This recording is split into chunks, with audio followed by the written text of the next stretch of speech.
महाभारत हिंदुओं का एक प्रमुख काव्य ग्रंथ है जो स्मृति के इतिहास वर्ग में आता है। इसे भारत भी कहा जाता है। यह काव्य ग्रंथ भारत का अनुपम धार्मिक, पौराणिक, ऐतिहासिक और दार्शनिक ग्रंथ है। दोस्तों, महाभारत केवल योद्धाओं की कहानी तक सीमित नहीं है, बल्कि महाभारत से जुड़े श्राप, वचन और आशीर्वाद में भी कई रहस्य छिपे हुए हैं। क्योंकि महाभारत का हर व्यक्ति अपने आप में एक रहस्यमय था, इसलिए हम ये कह सकते हैं कि दोस्तों, महाभारत एक ऐसा ग्रंथ है, भारत का ही नहीं बल्कि विश्व का रहस्य छिपा हुआ है। महाभारत ग्रंथ की रचना काल 3100 ईसा पूर्व के लगभग माना जाता है। वेद व्यास जी ने इस ग्रंथ को जन्मेजय के यज्ञ समारोह में सुनाया था। तब इस ग्रंथ को भारत कहते थे। पहले महाभारत का नाम जयम और इसके बाद जया था। तब इसमें लगभग 25,000 श्लोक थे, लेकिन अब इसका नाम महाभारत पड़ा तब 1,00,000 श्लोक थे। बात करें अगर महाभारत युद्ध की, तो ये युद्ध हरियाणा में स्थित कुरुक्षेत्र के आसपास हुआ माना जाता है। महाभारत प्राचीन भारत में वैदिक काल के इतिहास का सबसे बड़ा युद्ध था। इस युद्ध में लाखों क्षत्रिय योद्धा मारे गए, जिसके परिणाम स्वरूप वैदिक संस्कृति तथा सभ्यता का पतन हो गया था। महाभारत का युद्ध 18 दिनों तक चला था। पर क्या आप जानते हैं, मार्गशीर्ष शुक्ल 14 को महाभारत युद्ध प्रारंभ हुआ था, जो लगातार 18 दिनों तक चला था। दोस्तों, महाभारत युद्ध में 18 अंक का बड़ा महत्व है। जैसे ऋषि वेदव्यास ने महाभारत ग्रंथ की रचना की, जिसमें कुल 18 पर्व हैं।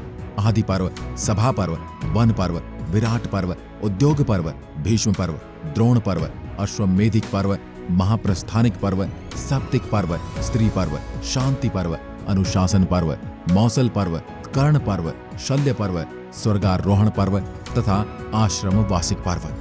भागवत गीता में 18 अध्याय हैं और महाभारत पुस्तक में भी 18 अध्याय हैं। कृष्ण ने कुल 18 दिनों तक अर्जुन को ज्ञान दिया। 18 दिनों तक ही युद्ध भी चला। गीता में भी 18 अध्याय हैं। कौरवों और पांडवों की सेना में भी कुल 18 अक्षौहिणी सेना थी, जिसमें कौरवों की 11 और पांडवों की 7 अक्षौहिणी सेना थी। इस युद्ध के प्रमुख सूत्रधार भी 18 थे। इस युद्ध में कुल 18 योद्धा ही जीवित भी बचे थे।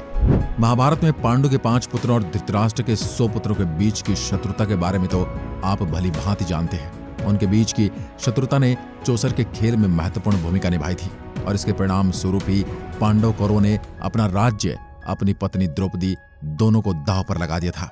13 वर्षों के वनवास के बाद जब पांडव वापस आए तो दुर्योधन ने उन्हें उनकी आधी जमीन वापस करने से मना कर दिया था, जिसके बाद से उनके बीच में कुरुक्षेत्र का युद्ध हुआ था।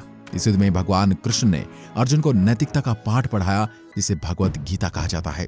इस युद्ध को जीतने के बाद पांडव अपने परिवारजनों की हत्या के अपराध बोध से ग्रस्त हो गए थे और ध्रुवीय पहाड़ों की महान यात्रा पर निकल गए थे। महाभारत का संयोजन महर्षि वेदव्यास जी ने किया था और इसका लेखन भगवान गणेश जी ने इस शर्त पर किया था कि महर्षि वेदव्यास बिना एक भी बार रुके लिखे जाने वाले श्लोक का लगातार उच्चारण करते रहेंगे।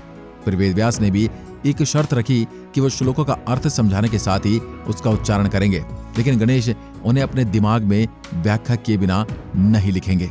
इसलिए इस तरीके से पूरे महाकाव्य में कभी कभी वेदव्यास कठिन श्लोकों का उच्चारण करते, जिसे समझने में गणेश जी को समय लग जाता और उसी समय वेदव्यास थोड़ा विश्राम कर लेते थे। सहदेव ने खाए थे अपने पिता के मांस के टुकड़े। सहदेव के धर्मपिता पांडु बहुत ही ज्ञानी थे।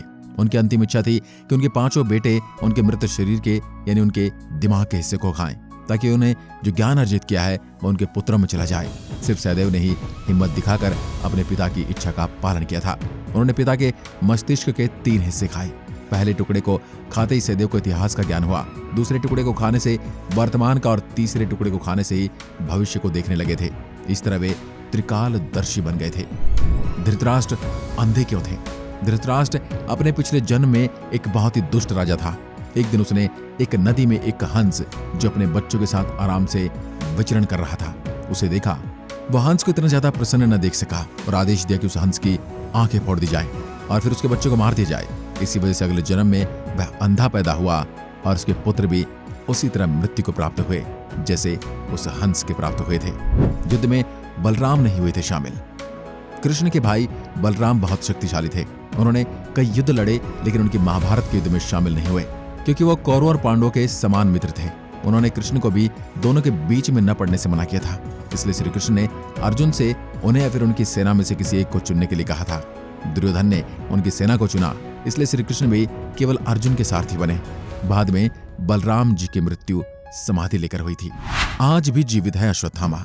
गुरु द्रोणाचार्य का पुत्र अश्वत्थामा आज भी जीवित है। दरअसल अश्वत्थामा एक बहुत बड़ा योद्धा था। महाभारत के युद्ध में उसने एक ब्रह्मास्त्र छोड़ा जिससे हजारों लोग मारे गए। यह देख श्री कृष्ण को क्रोध आ गया और उन्होंने उसे श्राप दिया कि वह इन सब मृतक लोगों का पाप ढोएगा और 3000 सालों तक निर्जन स्थानों पर भटकता रहेगा। कहा जाता है इसे श्राप के प्रभाव से आज भी अश्वत्थामा रेगिस्तानों में भटक रहा है। दोस्तों, हमारी आज की वीडियो आपको कैसी लगी हमें कमेंट करके जरूर बताएं और ऐसी वीडियो देखने के लिए हमारे चैनल को सब्सक्राइब जरूर करें और साथ ही दबाएं बेल आइकन। धन्यवाद।